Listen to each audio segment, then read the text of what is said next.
it's Dr. Hayes, and it's once again time to talk about all the books I read this month, which are currently sat in front of me in a massive pile. So of course I'm going to break down, go through what I loved, what I didn't, and just say what my general opinion was. However, before we can start actually on the September books, we have to talk about a book from the end of August. This is Hemlock and Silver by T. Kingfisher.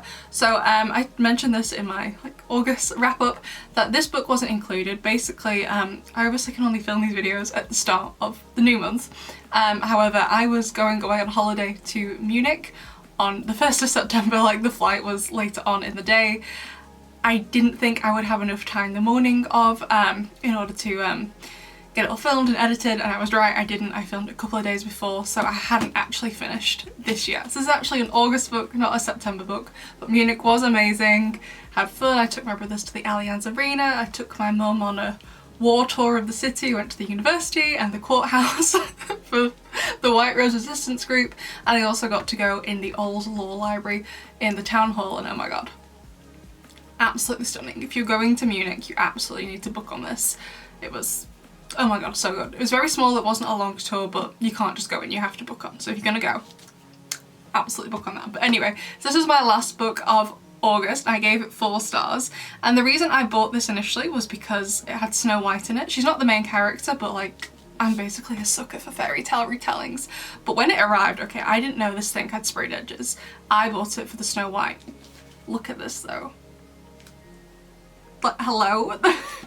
It's absolutely stunning. So like I said, it's a retelling of a fairy tale. However, Snow White, while she is pretty central, she's pretty important, she is by no means the main character. The main character is Anya, and she has been training herself really as a healer, but specifically, so not like a general doctor, specifically a healer of poisons, trying to find out their cures. Is very much, it seems like, her special interest. Basically, she's very focused on it. And one day the king pays her a visit and he's like, look, my daughter, Snow White, she is very, very ill. No one can find anything that's wrong with her. Will you come and try to heal her? And so they go out to this palace in the middle of the desert where Snow White is being kept. He's basically trying to isolate her in case someone is harming her, is feeding her poison to try and get rid of all the factors it could be.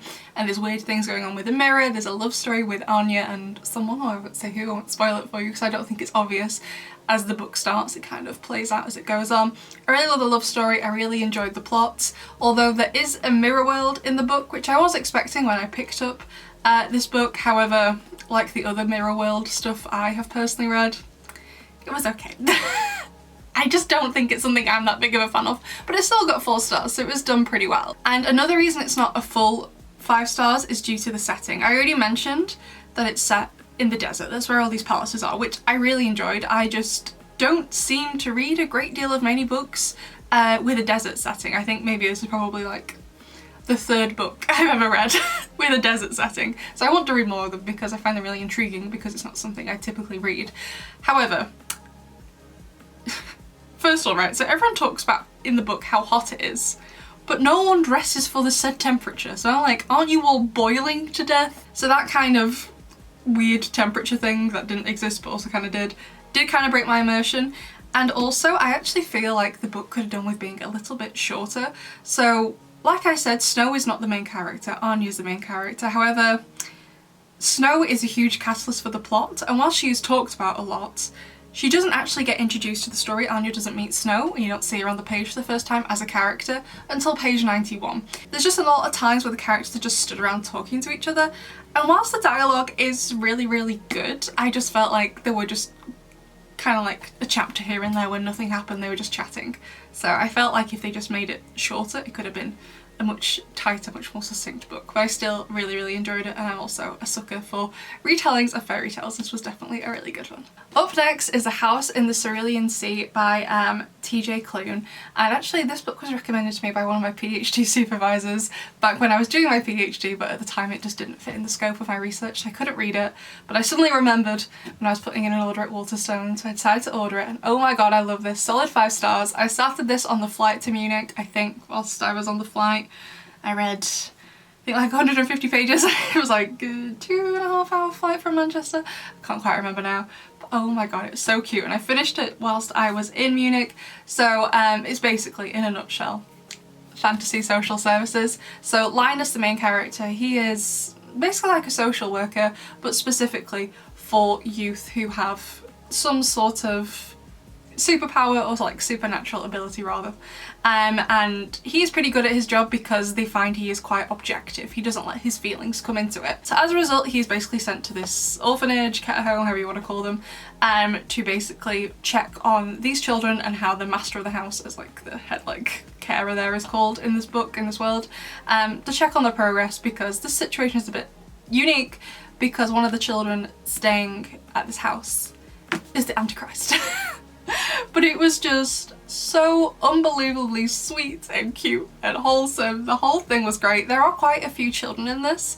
However, I didn't feel necessarily that a couple of the children were ignored or like sidelined in favour of other children characters in this. It was so well balanced between them. There's also a love story. It was just so cute. Loved it. The ending was adorable. I don't know if there is a sequel, but if there isn't, I would just love one, even if there isn't a plot. You know, you just sometimes you read a book, you just like the characters so much, just want to read more about them. So it was just, yeah, it was great. And on that note, this is a book I bought whilst I was in Munich because, okay, I'm not the biggest fan of flying. However, I don't mind airports. I usually find them quite organised, so I'm usually okay with them. However, what happened, I'm not really sure what was going on if they were having problems, but it was really, really busy, and I went at the start of September, like the summer holidays are typically ending then, so I usually find it quieter when we go on holiday, me and my family, but it was just really loud, really busy, really bright. I'm autistic. I was basically had like a massive sensory overload, so because I was in the mood, obviously, like I was sat crying whilst we were having food in the airport because I was just, no, it was too much for me. I bought from the bookshop in the WH Smiths there, Addicted to Anxiety. So this is a very different kind of book that I would usually buy, like a self-help, personal development. It's just, it's not the kind of books I really gravitate towards. I never really look in this kind of section in bookshops, but this was really, really good, I think. I haven't had much chance to put it into practice, but it basically talks about, like it reframes your anxiety as like an addiction, where when you feel anxious, it makes you feel like your anxiety is trying to protect you. So then when you feel anxious, whatever it is that triggers it, obviously that trigger is different for everyone, your body is like, oh, it's trying to protect you. Even though you don't like this feeling, it's actually kind of helpful, when in reality it's actually not. So I gave it 4 stars just purely because I haven't had much chance to put this into practice yet, so I hope it works. I don't want to read too many self-help books because I feel if I read too many they'll all get muddled in my head, but if you do have any other recommendations for books about anxiety, that would be great. Honestly, I'm not really sure what happened at the airport. I think I was just having a bad day. But I did really enjoy the book. Another one I really enjoyed this month, overall it was a pretty good month, this is Eat 'Em If You Like by Jean Teulé. It was originally in French, this is an English translation. I can speak some French but not enough to read books like this. And it is very, very short. I think it's 112 pages. I read this on the flight back from Munich. So I finished The House in the Cerulean Sea on Thursday and I read this on Friday on the flight on the way back. And it was really, really good. So it is, I've since done some more research around the book. Apparently it's more faction in that it's based on fact, but it is slightly fictionalized. But it is based on a true event.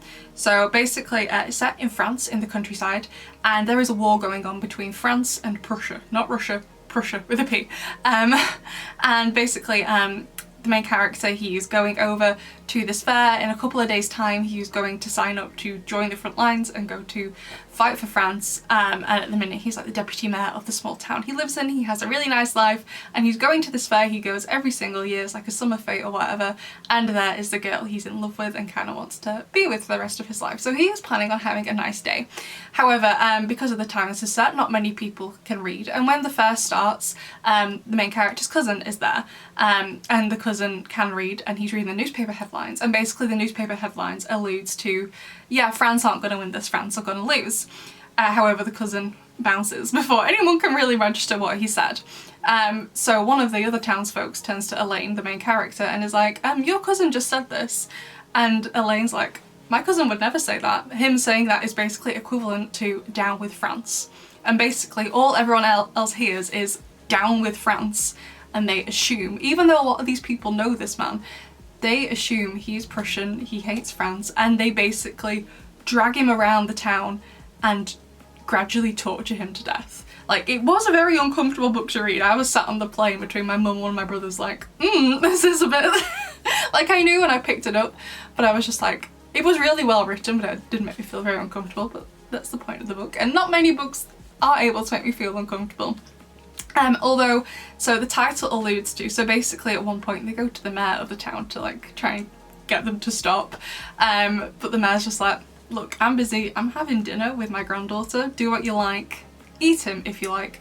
Now apparently they didn't actually eat him, reportedly, obviously I wasn't there, this was set a very, very long time ago, but apparently that's like an exaggeration, so yes, they did torture him to death based on this misunderstanding, but no, apparently they didn't eat him.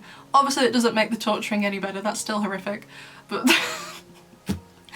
yeah, so apparently it's not entirely true, but by and large this did happen, and honestly it was horrific, but I thought it was really good. So the reason it's not a full 5 stars is basically the opening of the book, when he is basically getting to the fair, is very nice and idyllic, and whilst part of me understands that, because obviously the rest of the book is so absolutely horrific, it was like to the point where it was so idyllic in the way the characters were speaking that it came across as kind of cringy and cheesy, so I was a bit like, okay.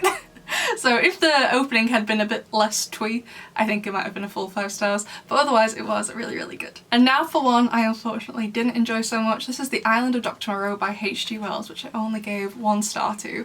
This isn't the first H.G. Wells book I've ever read, but I really didn't like it. So if you don't know what this book is about, it's about a man who ends up on an island in the middle of nowhere, and on this island are a couple of scientists, one of them being Dr. Moreau, and they have basically experimented on animals to kind of make them human, or as close to human as possible.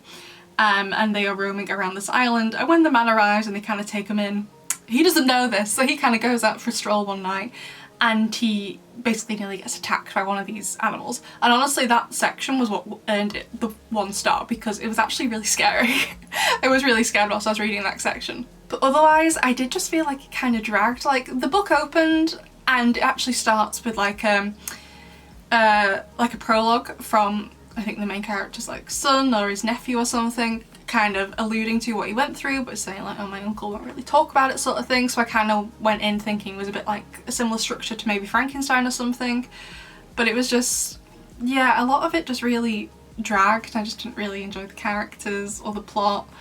I just didn't enjoy it. It wasn't for me. If you like The Island of Dr. Moreau, I'm really happy for you, because I didn't. And now we're going to talk about, I would argue this is a slightly problematic book, and this is The Last Battle, which is the final Chronicles of Narnia book, book 7. And the reason why this is problematic is due to the racism of it. So I'd never read it myself before, and even though I grew up having these books read to me, my mum had always skipped over parts of The Last Battle. And that is because now I have finally read it for myself. Basically, 3 of the characters just very casually do blackface. So it did make me feel absolutely uncomfortable, and I just tried to skip over it myself. It was awful. Really didn't enjoy that. I basically just tried to ignore it because of how uncomfortable it made me feel. So obviously I feel like it goes without saying that was absolutely terrible. I understand this book is a product of its time, but that doesn't mean it was okay at the time. Just because everyone viewed it as acceptable doesn't mean it ever actually was okay, you know what I mean? So I basically just tried to ignore that. But I won't lie to you, my rating of this book was definitely jaded by that, but even if it didn't have that in, I definitely don't think it was the best book in the series. It wasn't the worst, I think, in my opinion. The worst was probably The Horse and His Boy. I hated The Horse and His Boy. But like, the ending was cool. I thought the ending was cool for a fantasy series, and like the twist at the end with Peter and Lucy and everyone. But yeah, I won't lie to you, my view of this book was definitely jaded by the blackface. So I don't know why they just don't take it out. Like, I know they've edited some of Roald Dahl's books to get rid of like the racism in them, so I don't know why they don't just do the same. Like, it wouldn't make that much of a difference to the story. Like, it wasn't ever necessary in the first place, so just get rid of it. So yeah, overall it did unfortunately make me feel just really uncomfortable. So the next book we're going to talk about, I do not have with me. I actually read it on my Kindle. This was The Age of Scorpius by Audra Winter. I'm not going to go too much into it since I made an entire video discussing my thoughts around it, which thank you by the way for the amount of views on that video, the amount of new subscribers I've got from the Audra winter situation. I feel terrible for Audra, but also at the same time grateful, but also like I hope she's okay at the same time. But thank you anyway for all the support on those videos. I won't go too much into it since I already did like a whole video on it, but I gave it 1.5 stars. It wasn't good, obviously, since it got 1.5 stars. In general, a lot of characters were rather annoying and also quite similar and also quite two-dimensional. The plot was largely non-existent because they spent a good chunk of the book travelling, and that's not to say you can't have a fantasy book with travelling in. A lot of fantasy books do have some travelling in them. Lord of the Rings, The Hobbit for example, I'm sure you can think of even more examples yourself. But nothing really happens when they start travelling, and everything's just really convenient. Like Raker and Chase conveniently meet each other. Chase conveniently knows these runes, they conveniently meet Atlas, they conveniently meet Kaya, they conveniently get to the place where the sword is right at the end with like no effort on their parts. Everything is just so neat and nice and convenient, and just nothing really felt like it was a struggle, to be honest. So please see that video if you want a full, like, I think it was like over half an hour breakdown of the book and my thoughts on it. So yeah, it wasn't good. However, despite that, I am willing to give the second draft a go when it comes out. Hopefully next year. I think originally when I was watching Audra's videos on it, she had said about getting it out for the end of the year, and I just, with the amount of work in my opinion that is needed to make it, you know, good, like not necessarily amazing, just good, like a 3-star, like for me anything below 3 stars is a bad book, so just to make it good I just think they need a lot more work. So I don't want to see it until next year, but I am more than willing to read it when it comes out again. So the next book is The Running Man by Stephen King, and this is actually my first ever Stephen King book. I don't know a great deal about him other than I know he's popular and they make a lot of his stuff into adaptations. I don't even know if he's that problematic of an author. Is he? I don't know. I know I heard something about, I haven't read it obviously, it's my first Stephen King book, the book It, where like halfway through the children kind of do something a bit questionable together. I'm not sure I can say it in the video. I haven't read it myself, so I don't know, but I hear this backlash about that, so I'm not really sure. Maybe it would be a fun subject for a video. I really don't know a great deal about him other than he is an author and he writes a lot of books. Every time I go in Waterstones, there's always a massive Stephen King section. But anyway, The Running Man. I picked this one up because I was at the cinema with my brother and I saw the trailer for the film adaptation, the new film adaptation, because I believe there's already been one. And it looked really good. There's nothing that pulls me into a book more than a good book trailer, the trailer for the adaptation, or a clip from the adaptation. That's what gets me. I always think they're really good, great advertisement for books. So I picked it up and I did really enjoy it. I gave it 4 stars. So it's set in like a dystopian version of America, or rather America right now, to be honest. And it's about Ben and him and his wife. They have a daughter. She's very young. She's like 18 months old, and she is really, really sick, and they need money to pay for the medicine to make her better. But they're like living in poverty, they don't have the money, so he basically goes to the games building to enter into one of like the game show competitions on TV to try and win the money to cure his daughter. And he gets put on a competition called The Running Man, where basically he has to be on a run for a whole month and see how long he survives, and his wife gets money every day he is alive, and at the same time there are basically people hunting him down, and members of the public also get money if they spot him and like it's a good tip-off or whatever. So basically everyone has a financial incentive to finding this man. So I did really, really enjoy the premise of it. I thought it was really great. The structure of the novel I really enjoyed. The only thing that I was a bit like about is the setting. So I love the setting of where the book starts. I felt like I was in a really dystopian place, but then when the competition starts and he's on the run, I just felt like the ball was completely dropped on the setting. There was such a lack of description, and a lot of places felt so empty and flat, and I was just like, where am I? So I really enjoyed the plot, the relationships, the characters. I thought they were great. Ben, when I say great, Ben, the main character, he is not a good person. He's actually rather horrible at points in the book, but in terms of like a written character, like I thought he was well written. I don't think I'd want to get to know him though. Absolutely not, stay away from me. But otherwise I really enjoyed it. It was just the setting. So yeah, it was a little bit But the ending was great. I thought the ending was amazing. Love the ending. My penultimate book of the month is The Hunchback of Notre-Dame by Victor Hugo, or in the original French title, Notre-Dame de Paris. If you didn't know, this book is basically what made Notre-Dame in Paris so famous. If you've been to France, there are a lot of Notre-Dames everywhere. There's like one in every major city pretty much. And I bought this edition when I was at Daunt Books in London. This is the Everyman's Library edition. I don't know if you can see, it's just such a nice copy of this book. The drawing on the front and the paper inside I won't be able to show you, but it feels really nice and thick. Like, this was a nice quality book. It's got one of whatever these things are called, the ribbon markers. And at the time I bought it and I was really looking forward to it, but then not long afterwards I got made redundant. I lost my job on the last day of February. And I told myself, I was like, okay, you can read this book when you get a new job. And after 6 months of searching, I finally got a new job. It's been honestly a really hard 6 months. Not so much financially, because I'm lucky, even though I'm 29, I still live at home and stuff. So I'm really lucky in that respect, because there were other people who were also made redundant with me who lived on their own or lived with their partner and stuff, and they didn't have family to fall back on like the way I do. So I always felt really lucky that I was in that situation. However, I have been honestly struggling quite badly with my mental health due to just like sitting down every single day pretty much looking for a job, applying for jobs. I must have applied for like somewhere silly like 300 jobs, and all in all I probably actually only heard back from about 15 people. Even if it's just a blank rejection, I've just been like, thank you for letting me know, instead of just leaving it, you know what I mean? Like, I don't know, it's like where you're from, but the job market in the UK is just, it's horrendous at the minute. But anyway, I finally got a new job. I'm really enjoying it. I've only done a couple of days, but I really like it. So I decided I could finally start reading this. So if you don't know what this book is about, the Hunchback, you possibly already know from the Disney film, is Quasimodo, and he has been adopted by Frollo, who is the Archdeacon of Notre-Dame de Paris. And they are both in love with, she is referred to in the book as a gypsy, but obviously from when it was written, the phrase now would be a traveller. They both fall in love with the traveller Esmeralda, who is very beautiful, and she also has a goat, and the goat was by far my favourite character. Love the goat.